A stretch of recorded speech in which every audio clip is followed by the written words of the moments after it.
I did want to begin with Ukraine, about the capacity that Ukraine now has, having retaken Kherson.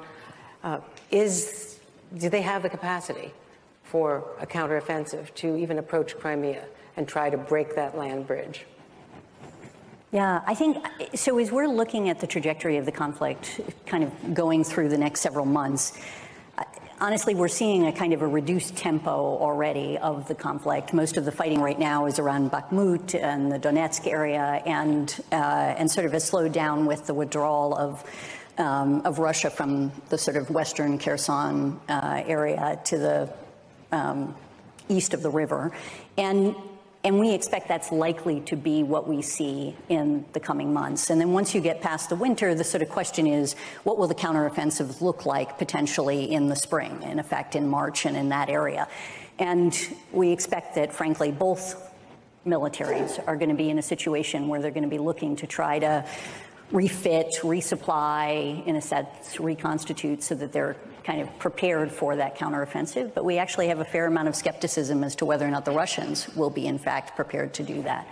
And I think, yeah, I think more optimistically for the Ukrainians in that time frame. To that point, to what extent is Putin getting real information about the war and about the reverses they've suffered?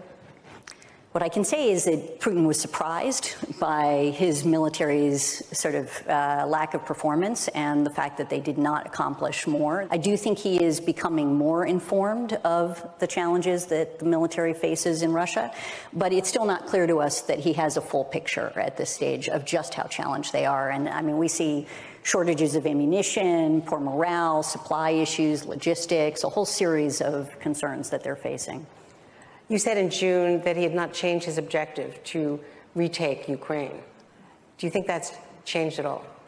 Yeah, what we say is that he has not changed his political objectives, and at least we don't see evidence of that. He doesn't see Ukraine, and of course he says this publicly on a pretty regular basis, as a separate country.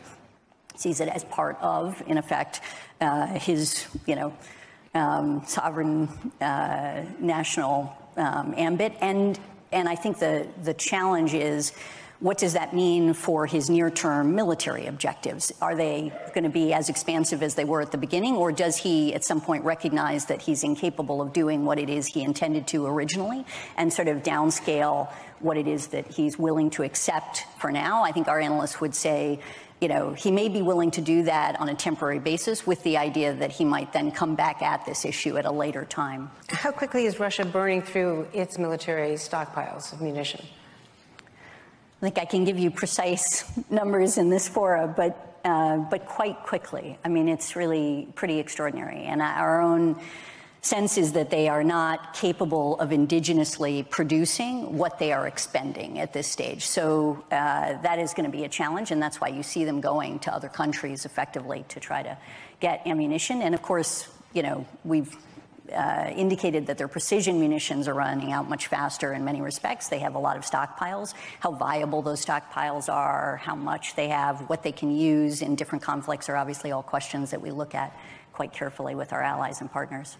And the Iranian drones, which have been so effective in taking out the substations, so they don't have to use their advanced weaponry to take out power plants as long as they can interrupt the grid. Yeah.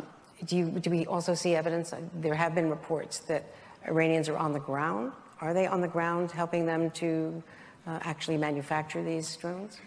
What I can say is that we've obviously seen them give UAVs, and they tried, the Iranian regime first denied it, then they said, well, these were given before the war. They had a variety of different excuses for it. I think we've also seen the Russians looking for other types of precision munitions from Iran, and that will be very concerning in terms of their capacity more generally, but it's probably as much as I can do. Is there any evidence that China is supplying any material support other than buying their oil? China continues to play sort of both sides of this game, right? I mean, they are continuing to work with Russia on a variety of things. They continue to do things like, have meetings, find ways to support them in international fora to help them manage, efforts to expose what the Russians are doing or provide condemnation.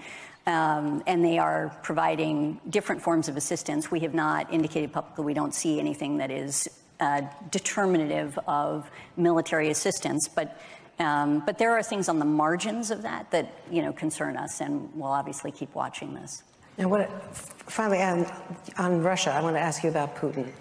We've seen the protests, which are remarkable, especially since the call-up of the troops, but do you see any real dissent among the military, among the elites, the oligarchs in the power structure?